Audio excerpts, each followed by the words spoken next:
Essa vai ser a primeira de 3 aulas que eu vou ter com vocês dentro do conteúdo de nefrologia na disciplina de medicina interna. A ideia nessas aulas é tentar ser o mais breve possível, orientar vocês em pontos relevantes que vale a pena vocês lerem no conteúdo que vai ser postado para vocês, o material para leitura, e usarem essa apresentação como uma referência de onde vai buscar informação relevante. Em sala de aula, eu gostaria de aproveitar para a gente relembrar os pontos importantes e intermeado por casos clínicos. Vão ser casos clínicos do começo ao fim da aula. E a gente vai reforçando os pontos teóricos, consolidando eles em cima dos casos apresentados.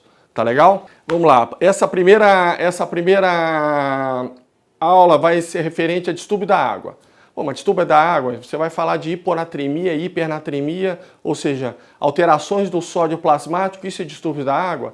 Vocês vão ver que quando o sódio plasmático altera, o que está alterando não é basicamente a quantidade de sódio, mas a quantidade de água no organismo. Tem muita água, tem pouca água. Os objetivos dessa apresentação, a gente ao final dessa aula de distúrbios da água, é importante que vocês façam essa correlação entre distúrbios da água, como é que o distúrbio da água afeta a osmolaridade sérica. Lembra que a osmolaridade sérica, o principal determinante dela é o sódio sérico, é o sódio plasmático. Naquela fórmula de cálculo da osmolaridade, que é 2 vezes o sódio mais a glicose dividido por 18 mais a ureia dividido por 6. O valor 2 vezes o sódio é praticamente 80% do valor da osmolaridade calculada. Então, como é que o sódio sérico, que poderia ler, ou a osmolaridade sérica afeta, como é que a água, o manuseio de água afeta a osmolaridade sérica? Como é que a gente formula um diagnóstico diferencial diante de um paciente com hiponatremia ou hipernatremia? Discutir os mecanismos responsáveis pela sintomatologia. Por que um paciente com hiponatremia ou distúrbios da água, hiponatremia ou hipernatremia, se apresenta de uma determinada maneira? E descrever estratégia no tratamento. Será que é igual eu tratar um paciente que fez uma hiponatremia ou hipernatremia de maneira aguda, ou seja, em 1, 2 dias, ou aquele paciente que chega e desenvolveu esse distúrbio ao longo de dias? Vocês vão ver que é diferente a abordagem desse paciente. E, por fim, a gente vai apresentar diagnóstico diferencial de poliúria. Um paciente urinando aí mais de 3 litros por dia, como é que a gente começa a abordar esse paciente para poder entender por que ele está urinando tanto? Tá? Então a gente retoma isso ao final dessa apresentação para que a gente possa ver que se a gente tenha passado por elas e a gente tenha orientado guias que vocês possam procurar essas respostas no material que for postado. Então, ao final de cada módulo aqui, eu vou colocar para vocês algumas perguntas-chave que vocês vão procurar ler. Falar, então é isso que eu preciso saber no texto, é isso que é importante. Isso orienta vocês no material relevante para a leitura. Tá legal? Vocês tiveram já fisiologia renal. Então, antes de a gente entrar na parte, vocês começarem a ler distúrbios da água do ponto de vista clínico, abordagem, diagnóstica e terapêutica, é importante que vocês revejam alguns conteúdos de fisiologia. Por exemplo, a concentração plasmática de sódio reflete o volume do compartimento intracelular. O que quer dizer isso? A gente tem a osmolaridade, a água está distribuída no intracelular e no extracelular. A osmolaridade desses 2 compartimentos, lembrem, é a mesma osmolaridade, então 290 miliosmols. A gente tem um soluto predominante no extracelular, que garante a sua osmolaridade, que é o sódio, e um soluto no intracelular, que garante a sua osmolaridade, que é o potássio. Então, em condições normais, essas osmolaridades devem ser iguais. A hora que você aumenta a osmolaridade do extracelular, por exemplo, aumentando o sódio ou diminuindo o sódio, o que vai acontecer? Você vai provocar movimentos de água entre o intro e o extracelular. Se eu aumento a osmolaridade do extracelular, por exemplo, aumentando o sódio, o que eu vou fazer? Eu vou desidratar a célula, tirando água do intracelular. Se eu diminuo a osmolaridade do extracelular, por exemplo, numa situação de hiponatremia verdadeira, que a gente vai ver, o que acontece? A célula fica mais osmolar, ela puxa a água do extracelular e você tem edema celular.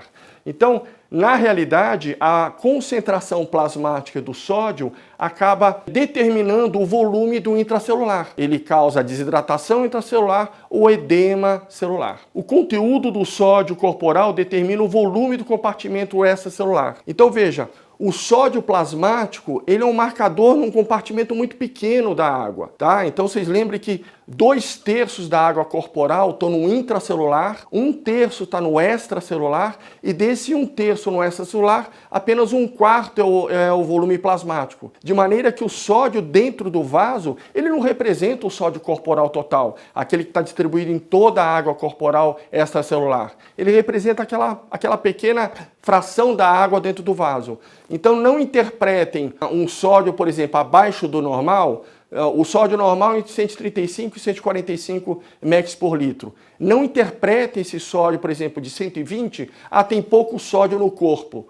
A interpretação não é essa, tá? A interpretação, o sódio corporal, esse sódio, essa concentração se diz a concentração de sódio em relação à água dentro do vaso, mas ele não diz a quantidade de sódio em relação à água corporal total. Então, o conteúdo do sódio corporal total determina o volume do compartimento celular. Aquilo que eu falei, se você tiver um balanço positivo de sódio, ou seja, eu tiver uma ingesta de sódio maior do que a excreção, eu acumulei sódio no meu corpo. O que ele vai acontecer? Ele vai aumentar o extracelular. Como é que eu percebo isso? Edema, ascite, o paciente fica inchado. Então, na realidade, para mim dizer se o paciente tem aumento do sódio corporal, eu preciso ter evidência clínica. Vendo o sódio plasmático, não me diz nada sobre isso. Eu posso ter um paciente edemaciado com 120 de sódio no plasma. Ele tem 120, só que o sódio corporal total dele está aumentado. Por que eu sei que está aumentado? Porque ele está inchado.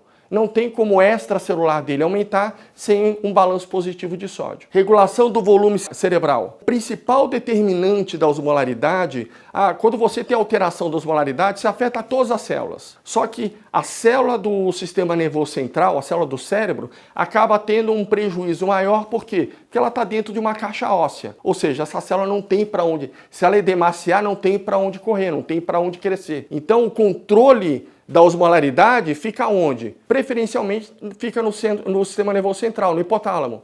É lá que você define se você tem sede, é lá se você define que vai produzir hormônio antidiurético ou não, que vai definir se você vai excretar muita água ou pouca água. Então por quê? Porque é o órgão-alvo onde eu não posso ter variações de osmolaridades muito grandes. Então lembre-se que o cérebro, esse desidratação celular e edema celular, quando isso acontece numa célula do sistema nervoso central no cérebro, ele está preso numa caixa óssea. E isso pode determinar, às vezes, uma condição fatal para o paciente. Tá? Então a regulação do volume cerebral acaba sendo muito precisa. Procurem reler sobre isso. Ou seja, quando você aumenta a osmolaridade do extracelular, o que acontece? Você vai desidratar a célula. Para evitar que a célula desidrate, o cérebro tem uma proteção de aumentar os osmóis ativos intracelulares para tentar segurar a água. No sentido contrário, quando você diminui a osmolaridade do extracelular, o que vai acontecer? Você vai edemaciar a célula. Como é que o cérebro se protege? Ele coloca para fora, ele exporta solutos intracelulares, de maneira que ele consegue diminuir a diferença de osmolaridade entre o intra e o extra e você evita um edema importante. Então existe essa regulação do sistema nervoso central contra variações de osmolaridade. Procurem dar uma olhada nisso. Regulação do balanço de água. Lembre que o balanço de água independe do balanço de sódio. Você pode ter um distúrbio de sódio, que é praticamente o eixo renina-angiotensina-aldosterona, e você tem o balanço de água, que é predominantemente feito pelo hormônio antidiurético. Então, quando a osmolaridade sobe, você ativa a sede. Qual que é a interpretação de uma osmolaridade plasmática do extracelular aumentado? Significa que não é que eu tenho muito osmose, eu tenho pouca água. Eu estou concentrado.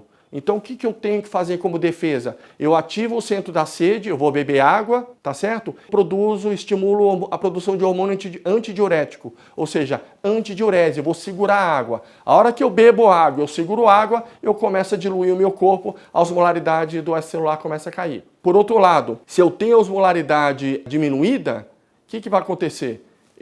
Esses mecanismos estão inibidos. Significa, não é que eu tenho poucos osmóis circulantes, eu tenho muita água no extracelular diluindo o meu corpo. Então eu não posso beber água e eu não posso segurar a água. Eu tenho que ativar mecanismos de excreção de água. Então procurem rever esses conteúdos, principalmente seguindo essas informações que vão ajudar a gente a interpretar e abordar pacientes com distúrbios da água, seja hiponatremia ou hipernatremia. Primeiro, hiponatremia é um dos distúrbios mais frequentes em pacientes hospitalizados. Então é bastante comum você pegar um paciente, independente do ambiente, seja na UTI, seja ele semi-intensivo ou num quarto, você pegar e ele ter um distúrbio, um sódio abaixo de 135. Isso é bastante frequente. Só lembrando que a gente comentou, olha, sódio sérico abaixo de 135, sódio corporal total pode estar alto, normal ou baixo. Lembra que o sódio plasmático não reflete o sódio corporal total. Ou seja, se o paciente, o que é um sódio corporal total alto? O paciente está edemaciado, o extracelular dele está aumentado. Normal, paciente normal, sem edema, e baixo, um paciente eventualmente desidratado e hipovolêmico, tá? A maioria dos casos, a gente vai ver que o fato de o sódio plasmático estar baixo não necessariamente está associado à osmolaridade baixa. A gente vai ver que sódio plasmático baixo com osmolaridade normal, sódio plasmático baixo com osmolaridade aumentada e sódio plasmático baixo com osmolaridade realmente baixa, ou seja, é uma hiponatremia hipotônica, verdadeira. A maioria deles é verdadeira, com hiposmolaridade, tá? A maioria dos casos devido à diminuição da excreção de água na presença da ingesta. Então essas duas coisas têm que acontecer. A pessoa diminui a ingesta de água, diminui a excreção de água e mantém a ingesta de água. Se eu continuo ingerindo água e diminuo a excreção, a minha água vai aumentar e eu vou diluir e meu sódio vai cair. Tá? Então esse é o princípio. O que a gente acaba fazendo na investigação, por que o rim está segurando água? Tá certo? Essa que é a grande pergunta que acaba norteando a gente na abordagem diagnóstica. Tá? Sintomas associados ao edema cerebral. A gente vai ver que os pacientes com distúrbio da água, seja hipernatremia ou hiponatremia, por exemplo, no caso de hiponatremia, o que aconteceu? A osmolaridade do extracelular caiu e você teve um movimento de água para o intracelular, que ficou hiperosmolar em relação a essa. Edema celular. Só que edema celular numa caixa fechada, que nem o crânio, você tem comprometimento neurológico. Então o paciente com hiponatremia é um paciente que chega com queixa neurológica. Letargia, coma, convulsão, alteração, fraqueza, são sintomas relacionados ao sistema nervoso. Cenários, como eu falei, osmolaridade normal, que a gente chama de pseudo-hiponatremia, ou seja, a osmolaridade está normal apesar do sódio estar baixo. A gente vai comentar. Osmolaridade aumentada no caso de hiperglicemia, é o principal determinante, e osmolaridade diminuída, que é a verdadeira, que é o resto da discussão em torno dessa condição. Só para a gente definir, osmolaridade aumentada, ou seja, eu tenho um sódio plasmático baixo e a osmolaridade, a hora que eu meço, está aumentada. Principalmente às custas da hiperglicemia. Por quê? A hora que eu tenho hiperglicemia, o que acontece? Eu desidrato a célula. Eu tenho uma osmolaridade do extracelular maior que o intra, eu puxo água dentro da célula. Essa água, a hora que ela vai para o extracelular, ela dilui o sódio. E o sódio aparece mais baixo do que o normal. Então, na realidade, o sódio caiu, só que a osmolaridade está aumentada. Eu tenho que abordar os pacientes, eu não vou tratar o sódio. Quando você distúrbios da água, você trata a osmolaridade, não o sódio. Tá certo? O sódio é um marcador da osmolaridade. Nesse caso, eu tenho que tratar esse paciente como um paciente com osmolaridade aumentada, com pouca água no corpo, apesar do sódio plasmático dele estar diminuído. Tá? Existe uma regrinha para você determinar mais ou menos qual seria o sódio. Para cada 100 miligramas por decilitro acima do normal, que a glicose aumenta, ela aparentemente dilui o sódio 1,6 mEq por litro. Tá bom? Vamos ver agora só, a gente comenta aí pseudo-hiponatremia e depois o resto da discussão toda em hiponatremia verdadeira. Pseudo-hiponatremia, o que é? A hora que aqui você tem um tubo, o sangue, o plasma aqui, e aqui elementos, proteína e triglicérides, tá? A hora que eu tenho esse elemento sólido aqui, eu tenho a parte aquosa do plasma e o sódio dissolvido nele. Quando eu mando dosar isso, ele divide essa quantidade de sódio neste volume todo. A hora que eu tiver uma condição com bastante gordura, hipertrigliceridemia acima de 1000 miligramas, ou proteína, por exemplo, cânceres paraproteinemias, onde produz cânceres com produção aumentada de imunoglobulinas, esta parte sólida aumenta. Então, em relação ao volume todo, eu tenho menos sódio em relação ao volume todo. A concentração que o laboratório me dá é um sódio plasmático diminuído. Só que a relação entre o sódio e a água, que é a osmolaridade, não é afetada. De maneira que se você medir a osmolaridade aqui é a mesma. E aqui eu tenho um sódio plasmático falsamente diminuído. Tá legal? Hiponatremia aqui verdadeira. Essa é a condição clínica que a gente vai discutir com mais. É importante vocês aprofundarem mais aqui. Diagnóstico diferencial e tratamento, nós estamos nos referindo a esta condição. Relativo excesso de água em relação aos que os rins podem excretar. Então a grande pergunta que a gente vai ver na abordagem diagnóstica, por que o rim está excretando pouca água? Tá certo? Você tem 3 situações basicamente. Muita água que excede a excreção renal. Ou seja, eu tenho, tem um limite para mim o volume de diurese que eu tenho por dia. Eu vou bebendo água, vou diluindo a minha urina. A gente tem uma média aí de 15, 18 litros que a gente consegue botar para fora se a gente conseguir diluir a nossa urina ao máximo, ou seja, 50 miliosmóis, que é o máximo de diluição urinária. Nessa condição eu consigo urinar quase 18 litros por dia. E se eu urinar se eu beber 22 litros de água? Se eu estiver urinando 18 litros e beber 22 litros, eu vou acumular 4 litros. Eu vou fazer hiponatremia. Mas quem bebe 22 litros de água por dia? Às vezes pacientes com distúrbios psiquiátricos, esquizofrênicos. É o que a gente chama de polidípsia psicogênica. O paciente entra numa compulsão de ingestão de água. E esses pacientes podem desenvolver, eles chegam a beber mais de 18 litros de água por dia. A ingesta é normal, eu estou bebendo água normalmente, só que eu tenho insuficiência renal. A hora que eu tenho insuficiência renal, o que acontece? Eu tenho prejuízo da filtração glomerular, eu filtro menos, meu rim está funcionando menos, eu vou chegar menos água no segmento diluidor. Aqueles segmentos mais do túbulo coletor. Eu vou excretar menos água. Se eu filtro menos água, eu excreto menos água. Então o paciente com prejuízo da função renal acaba tendo Se eu ingiro a mesma quantidade de água e eu tenho uma diminuição importante da função renal, eu posso diluir de maneira inadequada o meu sódio, porque eu não consigo botar aquela água para fora. Porque o meu rim não consegue filtrar adequadamente toda a quantidade de água que deveria e ofertar ao sistema coletor aquela quantidade de água para eu poder equilibrar a ingesta com a excreção, tá? Eu estou ingerindo normalmente água, só que eu tenho um fator que está segurando essa água, o hormônio antidiurético. Daí entra uma série de diagnósticos diferenciais. Então, se eu estou bebendo água e eu tenho um hormônio que segura essa água, eu vou fazer hiponatremia. Então, são as 3 condições aqui, que existem muitas. Vocês veem que hiponatremia não é doença. Hiponatremia reflete uma doença que tem que ser investigada. Quando eu sempre falo para os residentes, vocês têm que ficar preocupados não em corrigir Lógico, a gente tem que corrigir a hiponatremia que está associada a um sintoma. Mas a gente tem que, antes disso, saber por que alguém ficou com hiponatremia. Por que alguém chegou de casa com 115 de sódio? Por que alguém está internado aqui e durante a internação ficou com 118 de sódio? Aí que está o diagnóstico diferencial do que está acontecendo. Hiponatremia.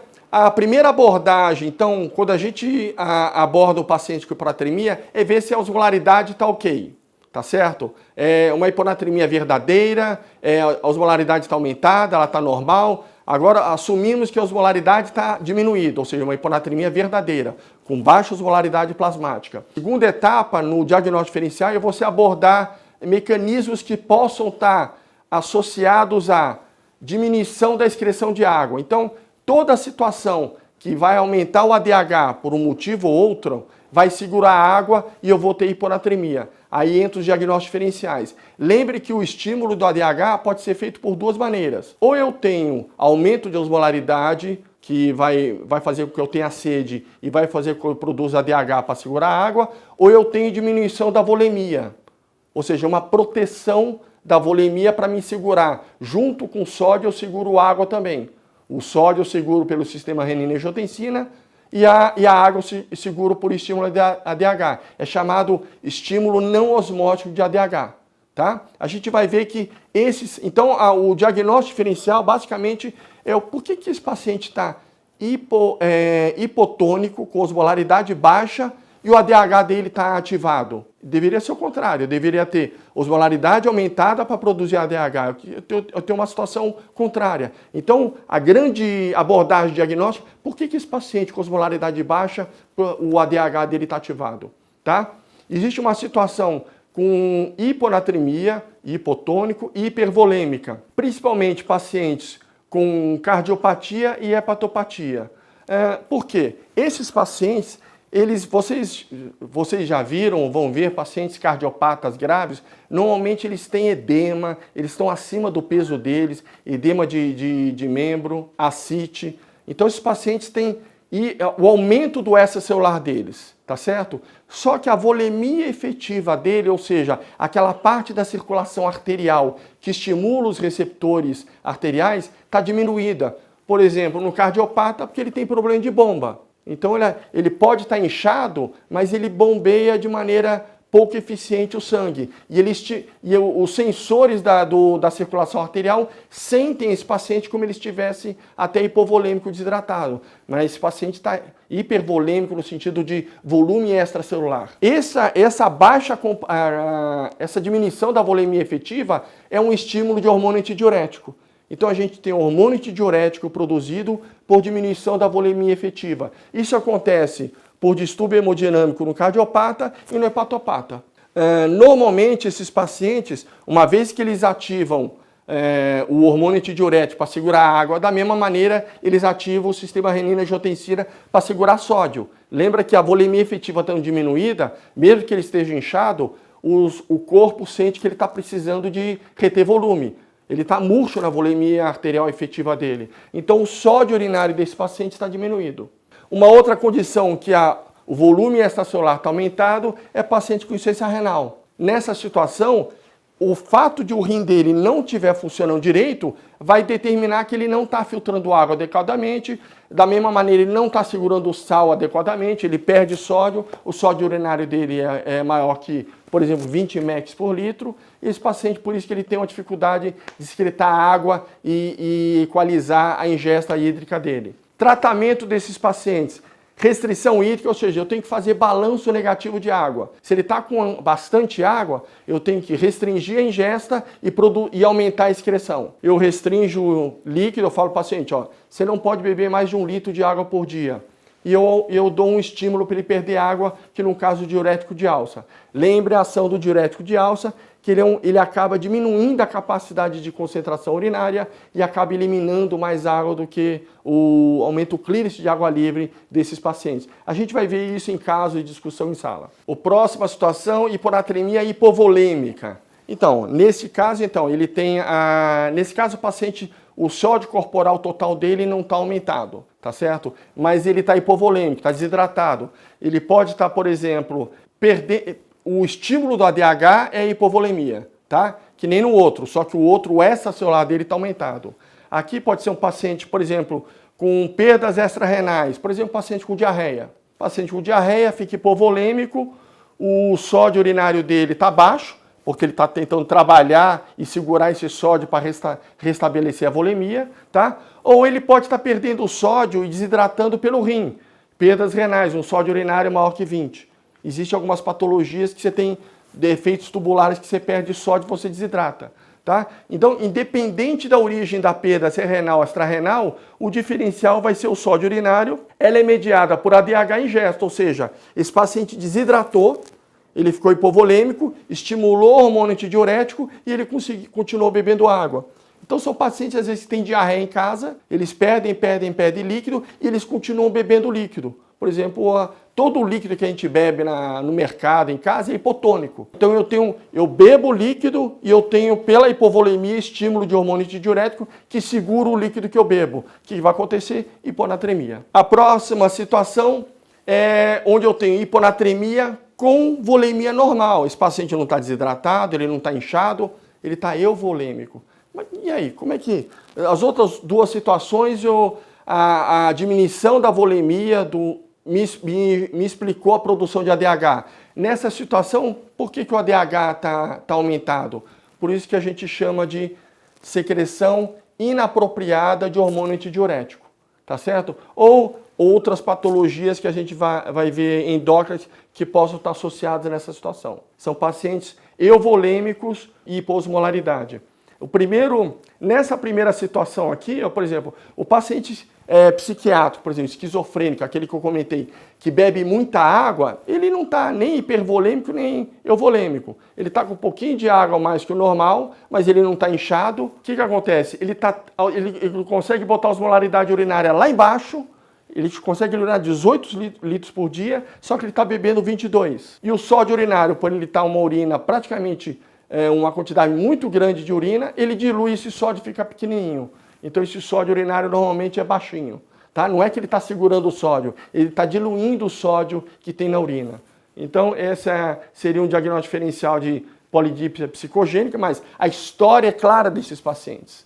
Normalmente não tem dificuldade de diagnóstica nesses pacientes. Tá? Ele está bebendo 20 litros por dia. É fácil na história você perceber que alguém está bebendo 22 litros de água por dia.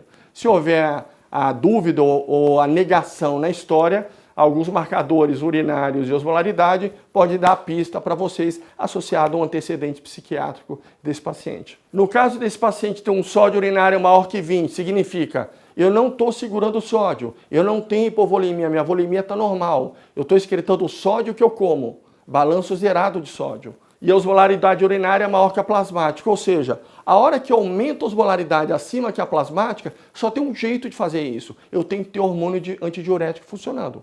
É ele que tira a água da minha urina e aumenta a minha osmolaridade urinária. Então, acima de 200 miliosmóis de osmolaridade urinária, eu tenho que ter hormônio antidiurético circulando. Neste caso, mas por que eu tenho hormônio antidiurético circulando se minha volemia está normal? Eu tenho uma condição chamada secreção inapropriada de hormônio antidiurético, que a gente vai discutir vários casos associados a essas condições.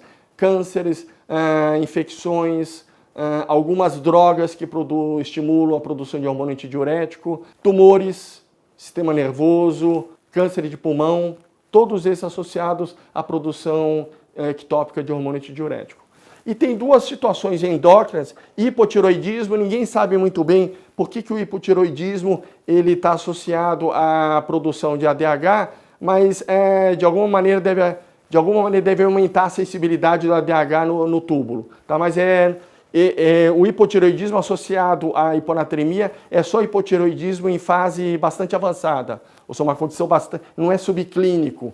Nenhum hipotireoidismo subclínico vai produzir essa situação. Já a insuficiência adrenal, na realidade, ela altera a permeabilidade, a falta de cortisol associada à insuficiência adrenal, ela aumenta a permeabilidade do túbulo à água, ela aumenta a acessibilidade do túbulo à água. Então você tem um efeito aí ADH-like, que acaba propiciando a maior retenção de água nesses pacientes. Então a grande pergunta que eu falei, por que o rim está excretando pouca água? Diminuição da carga filtrada, hipovolemia com aumento não osmótico de ADH, diminuição da volemia efetiva, a mesma situação, diurético tiazídico. Lembra que o tiazídico, vão relembrar lá, ele trabalha no túbulo distal, ele é o segmento que acaba diluindo maximamente a urina. Então, aquela bomba no sódio-cloro cotransporte no túbulo distal, a hora que eu inibo esta bomba, eu diminuo a minha capacidade de diluir passivamente a minha urina. Eu não consigo contrabalançar a excreção de água com o que eu estou bebendo de água. E o tiazídico bloqueia essa bomba. Se eu bloqueio essa bomba, eu perco essa capacidade de diluição urinária. A gente vai ver uma situação bastante frequente na clínica, idosos hipertensos tomando tiazídicos, que é uma das medicações ideais para tratamento inicial de hipertensão, procurando a gente no consultório com queixas vagas e hiponatremia. Síndrome de secreção inapropriada de hormônio antidiurético, distúrbios endócrinos, a gente já comentou, e pobre ingesta de soluto. Por exemplo, pacientes idosos com aquela dieta leve de chá, bolacha, lembra que a quantidade de urina que você põe para fora, ela é necessária para você excretar uma carga osmolar que você tem que botar para fora. Se eu como pouco, eu ponho pouca carga osmolar para fora, eu preciso de pouca água. Se eu ponho pouca água, eu seguro e eu bebo muita água, eu seguro o balanço positivo de água, eu diluo, faço hiponatremia. Abordagem de um paciente, quadro neurológico, confirmar a hipotonicidade a pergunta por que a diminuição da excreção de água e checar a diminuição da ingesta de água. É esses cheques que você tem que fazer para poder abordar e fazer um diagnóstico diferencial num paciente com hiponatremia. O quadro neurológico, por quê? Porque ele é que manda a urgência do tratamento. Eu posso ter um paciente com hiponatremia andando, chegando no consultório, eu posso ter um paciente com hiponatremia em coma ou convulsionando na minha frente. A velocidade de correção desse distúrbio vai depender da apresentação clínica do paciente. Laboratório, que vai me ajudar, a osmolaridade sérica, a osmolaridade urinária, a gente viu que ela pode nos ajudar em diagnóstico diferencial, o sódio urinário, a gente viu também que ele pode nos ajudar em alguns diagnósticos diferenciais, e a creatinina para a gente avaliar a função renal. Questões para dirigir vocês na leitura e pontos relevantes. Por que hiponatremia e hipernatremia produzem sintomas? Sintomas neurológicos. Por quê? Porque elas vão afetar o volume da célula cerebral que está presa num compartimento fixo, na caixa óssea. Então, o sintoma é neurológico. Letargia, coma, convulsão.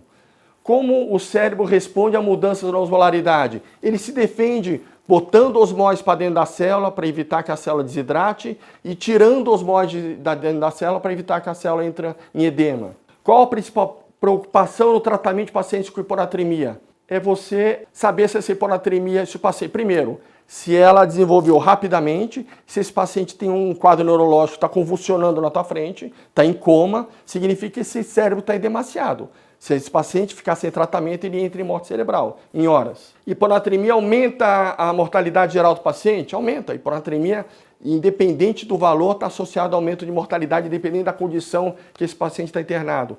Como classificamos os pacientes com hiponatremia? Volume extracelular aumentado, volume extracelular diminuído ou volume extracelular normal. Isso no caso de pacientes com hiponatremia verdadeira, tá? Lembra que a gente pode classificar o paciente de hiponatremia com osmolaridade normal, aumentada ou diminuída. O que é pseudohiponatremia? Aqueles exemplos, paciente com aumento de triglicérides, aumento de proteínas, onde você tem uma osmolaridade normal, mas a medida do sódio plasmático está diminuída. Podemos ter hiponatremia com osmolaridade aumentada? Sim. A hiperglicemia. Como o estado volêmico pode ajudar no diagnóstico diferencial de hiponatremia? O que a gente comentou. Como o sódio urinário pode ajudar no diagnóstico diferencial? Então, paciente com insuficiência renal, paciente com perda extrarrenal, paciente com perda renal. Então, o que a gente comentou, dê uma olhada também na relação do sódio urinário no diagnóstico diferencial de hiponatremia. Causas de hiponatremia hipovolêmica, diarreia. Causas de hiponatremia isovolêmica, secreção inapropriada de hormônio antidiurético. Causas de hiponatremia hipervolêmica, miocardiopatas, hepatopatas. O que é síndrome de secreção inapropriada? Por que o tiazídico induz hiponatremia e o diurético de alça não? Dê uma olhada nisso aqui, a gente vai discutir em alguns casos em sala. Por que é importante definir se a hiponatremia é aguda ou crônica? Porque se ela for aguda, não deu tempo do cérebro se adaptar. Então a gente vai ver que a abordagem do paciente corrigir uma hiponatremia que foi desenvolvida em menos de 2 dias, de 48 horas, é diferente de uma hiponatremia que o cérebro teve tempo de se adaptar ao longo dos dias, com aquele balanço de osmose intracelulares. A gente vai ver isso, alguns casos que vão exemplificar isso. Comparar tratamento de pacientes com hiponatremia sintomática e assintomático. Um paciente que chega com fraqueza, ou mesmo assintomático, ou um paciente que está convulsionando em coma na tua frente. O tratamento é diferente. O que é mielinólise espontânea, a gente vai ver que pode ser uma complicação do tratamento inadequado de pacientes com hiponatremia. Às vezes fatal e irreversível. Tá? Roteiro, só relembrando, confirmar a hiposmolaridade, ver se o paciente é sintomático ou assintomático. Se for sintomático, eu tenho que fazer a correção rápida para parar aquele sintoma neurológico. Hipernatremia. Então acabamos hiponatremia e hipernatremia. Hipernatremia, diferente de hiponatremia, hipernatremia está sempre associada à hiperosmolaridade. Sempre. Não tem hipernatremia sem osmolaridade aumentada, tá? Agora, tem hiperosmolaridade sem hipernatremia. Por exemplo, paciente com coma hiperosmolar com glicemia de 800. Ele está hiperosmolar e o sódio dele não está aumentado. Então, por exemplo, um paciente urêmico com 300 de ureia porque não está conseguindo, não tem função renal adequada. Ele está hiperosmolar com sódio, sem necessariamente o sódio dele estar aumentado. Então, lembrar que existe hiperosmolaridade sem hipernatremia, sim. Por exemplo, paciente urêmico e hiperglicêmico. Existe hipernatremia sem hiperosmolaridade? Nunca. Toda hipernatremia está associada à hiperosmolaridade, diferente da hiponatremia, que a osmolaridade pode estar igual, aumentada ou diminuída. Como é que a gente pensa em termos de fisiopatologia quando você pega um paciente com hipernatremia? Esse paciente tem, ou ele teve um balanço positivo de sódio, ou ele teve um balanço negativo de água, tá certo? Geração, ganho de sódio ou perda de água. E a manutenção, lembra que se você aumentou a tua osmolaridade, você ficou salgado, o teu corpo, o que você sente quando você sai de uma churrascaria, de uma pizzaria? Sente sede. Então, o estímulo mais forte que tem para você adequar um balanço negativo de água é você beber água, para diluir e você parar de ter sede. Esse estímulo é muito potente. Ninguém desenvolve hipernatremia se o centro da sede ele tiver acesso à água. Se você tiver água para você chegar e beber, ninguém faz hipernatremia. Que a hora que a tua osmolaridade sobe, você estimula o centro da sede, você vai beber água e você produz ADH que vai segurar a tua água para você garantir balanço positivo de água e diluir o teu sódio, tá? Então, na realidade, a sede sozinha é suficiente para evitar a hipernatremia. Geração. Eu tenho perda, por exemplo, eu posso estar perdendo água por perda extra-renal, uma diarreia osmolar, laxativo, tá? Por exemplo, o uso de laxativos. Perda renal, diurese osmótica e diabetes insípidos. Por exemplo, uma diurese por descompensação de diabetes, com uma glicosura importante que vai me arrastar a água e esse paciente vai desidratar e vai fazer hipernatremia, perda renal. Ou então, diabetes insípidos, ou seja, esse paciente está perdendo água por algum motivo. Se eu perco, quem controla a água no túbulo? O hormônio antidiurético. Ou eu não tenho hormônio antidiurético, ou eu tenho, mas ele chega no túbulo coletor e não funciona, por um problema renal. Diagnóstico, então, diabetes insípido central significa que eu não produzo ADH, por exemplo, trauma de crânio. O paciente sofre um trauma de crânio, o centro produtor de ADH é destruído, é lesado por aquele trauma e aquele paciente, no pós-operatório da neurocirurgia, desenvolve uma poliúria de 6, 8 litros por dia na UTI. Ele tem um diabetes insípido central. Ele não está produzindo ADH. Todo o líquido que ele recebe, ele urina e ele não tem proteção nenhuma contra a conservação de água. Ele aumenta a osmolaridade plasmática, porque ele vai perdendo água e ele vai estimulando a produção de ADH, só que não tem ADH porque o centro ali hipotálamo foi destruído. Os osmorreceptores. E eu tenho diabético insípidos nefrogênico. Eu tenho ADH, só que ele vai no túbulo coletor e por um motivo qualquer ele não funciona. O túbulo coletor não responde ao ADH. A osmolaridade plasmática pode estar aumentada ou normal. E o ADH não está funcionando no rim. Gente, de novo, só lembrando, não tem hiperosmolaridade, hipernatremia se o componente sede está funcionando. Então, como é que alguém desenvolve hipernatremia então? Quem não tem acesso à água ou quem não tem sede. A pessoa pode não ter sede porque ele tem um tumor, um aneurisma comprimindo o centro da sede. Ou a pessoa pode ser, por exemplo, um bebezinho ou um idoso que, apesar de ter o centro da sede estimulado, não tem acesso à água. O bebezinho não levanta para beber água e um idoso, eventualmente, que tropeçou num tapete em casa, fica caído lá. E ele vai desidratando, a osmolaridade dele vai aumentando, ele tem sede, só que ele não consegue levantar para beber água. São situações onde você tem alteração do nível de consciência e você não tem acesso à água, tá bom? Vamos ver agora as condições associadas à poliúria. Diagnóstico diferencial de poliúria. Alguém está urinando 3 litros por dia. Por que alguém urina 3 litros de água por dia? Existe um estímulo para botar água na urina ou existe alguma coisa que arrasta a água para a urina? Por exemplo, se eu estou urinando muito, por quê? Porque eu tenho, por exemplo, um coma hiperosmolar diabético. Eu vou para 800 miligramas por decilitro de glicemia, eu tenho uma capacidade de reabsorção proximal limitada, eu vou botar um monte de glicose na urina, a glicosúria. Essa glicose tem um poder osmótico efetivo, ela segura a água dentro do vaso e eu tenho poliúria. A hora que eu tenho poliúria, eu perco água, meu sódio plasmático começa a subir, eu estimulo o meu centro da sede e eu tenho polidipsia, eu começo a beber bastante água. Então é o paciente, às vezes é a queixa do paciente diabético, principalmente diabético juvenil. Ele chega magrinho no consultório, adolescente, eu estou urinando muito e bebendo muita água.